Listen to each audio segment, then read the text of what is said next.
The mayor of Kansas City has proposed a law that will prevent landlords from discriminating against Section 8 tenants. In this video, I'm going to talk about why this is a terrible idea. My name is Sam. I'm an out-of-state investor. Welcome to another video. Thank you so much for tuning in. Before we jump in, make sure to like this video and subscribe to the channel. Also, hit the notification bell so you can know about new videos as soon as they come out. All right, so the way this will work is we'll watch a news clip and I'll react and share my thoughts. So let's jump right into the news clip. Community advocates from KC Tenants declared victory on Thursday as Kansas City Mayor Quentin Lucas introduces an ordinance banning source of income discrimination.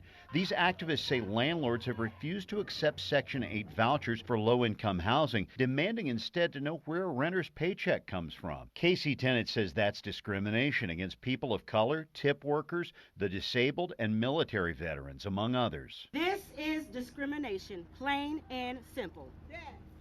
This discrimination impacts black single mothers more than anyone else. I've had a lot of people have thought that it was already illegal. It was up to us to make sure that we fought to make sure that this common sense thing is common. Source of income discrimination is already banned in 6 other major U.S. cities and in 6 additional states, too. Mayor Lucas says he's rallied for a ban on source of income discrimination since he was a city council member. The mayor says 49% of Kansas Cityans rent their homes. What is wrong with lawful income being part of how people can pay their rent?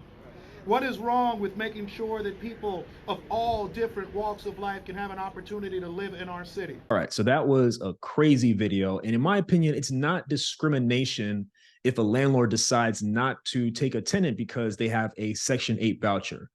What they're not talking about in this clip and what they are not talking about in the media is how poorly these programs are run in certain cities. For example, in the city I invest in out in Ohio, I inquired with Section 8. I wanted to learn more about what the process was like.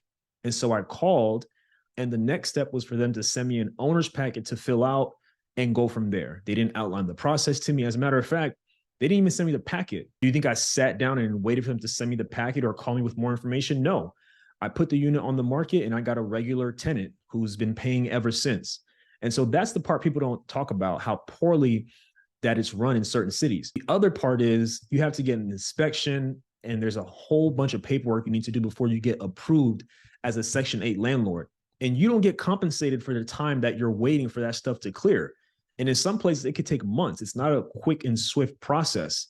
Now, if you are a corporate landlord or a hedge fund or Wall Street and you have hundreds and thousands of units, you can withstand waiting to get approved for Section 8 and missing out on that rental income.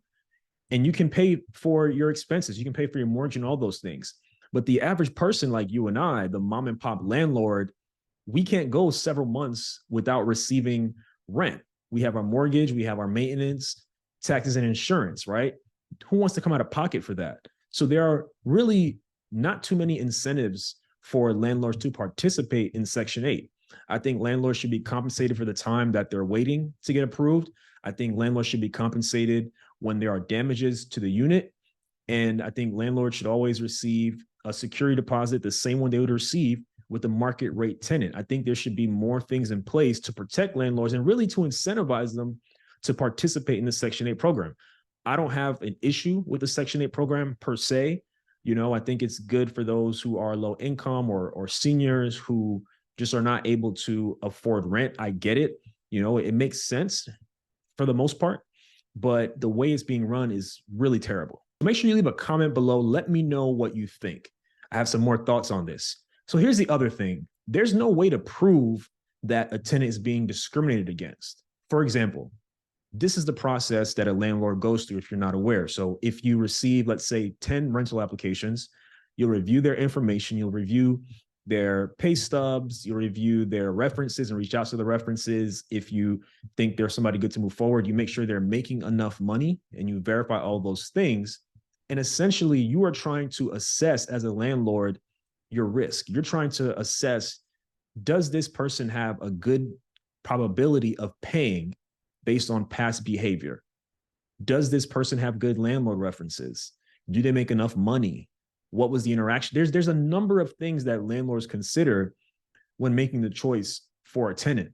And so if you have 20 applicants 5 who are very qualified, have the exact same qualifications, and you pick one, how can anyone say they were discriminated against? There's one vacancy. You can't choose all 5 who meet the qualifications. There's no way to enforce this thing. There's no one who can say the landlord didn't take me because I have Section 8, unless the landlord actually said that, right? So in my opinion, this is strictly just to get votes. This is not to help anybody with housing. And in fact, it won't help anyone with housing because, like I just said, there's no way to enforce this. The city I invest in, they tried to implement the same thing. It didn't help because you cannot enforce it. So they want to make the appearance of progress and doing something to help the citizens of the city, when in fact, it's really just about votes. If there was a way to enforce it, that they were going to track and really monitor, that would be interesting. But again, I think there's no possible way to enforce it. You let me know what you think. Here's the other sad thing. It really made me sad when I was watching the news clip and they were celebrating. They were celebrating. And to me, it's like, what are you celebrating? Like, there hasn't been any progress made. If this thing goes through, you will probably still get denied at the same rate you were getting denied before if you are utilizing Section 8, and you cannot prove that you're being discriminated against. That's the thing. And I don't think folks who are advocating for this type of thing understand that, right? What the city needs to understand is they need to incentivize the program, offer bonuses, offer things to make landlords feel comfortable, to make them feel safe in going with this program. Otherwise, they can just get a market rate tenant. In most cities, there are more renters than owners. So the market of tenants is plentiful, right? Those who tend to lose out are Section 8 tenants. So, I don't get why they're celebrating. This is not a victory for what they're looking for, to be honest. It's not the great news that they think it is, in my opinion. So me personally, as a landlord, I would never use Section 8 because I don't want to wait on the paperwork and do the whole process for the guaranteed rent. There's always strings attached, right? I'm not saying it's wrong. I know landlords who have primarily Section 8 tenants in their portfolio and it's working just fine. But me personally, I don't want the government all in my business. I don't want some counselor telling me to fix certain things in my property. That's another thing that they don't talk about as well, is how ridiculous these inspections are, how they fail you for the smallest things. Whereas you can put a market rate tenant in there and they will not have a problem with the property so long as it's well kept. Section 8 is going to have a laundry list of requirements and things that you must have in the property in order to be approved. It's not for me. It might be for you. I'm not trying to tell you as a landlord not to use Section 8. What I'm saying is landlords should have a choice. In no other line of business are you required to work with a certain population of customers. It's only in housing that they tend to try to bring the hammer down. And it's ridiculous, right? Landlords should have a choice. You can't choose everyone. If stuff like this goes through, what are they going to say next? What are they going to say next? They might say, you need to take the first applicant who applies for your property, regardless of income, regardless of if they make enough to even afford the property. If they applied first, you must take them or else that's discrimination. That's the direction we're heading in. And I don't think people realize that, right? If this goes through, the floodgates to the nonsense will open, right?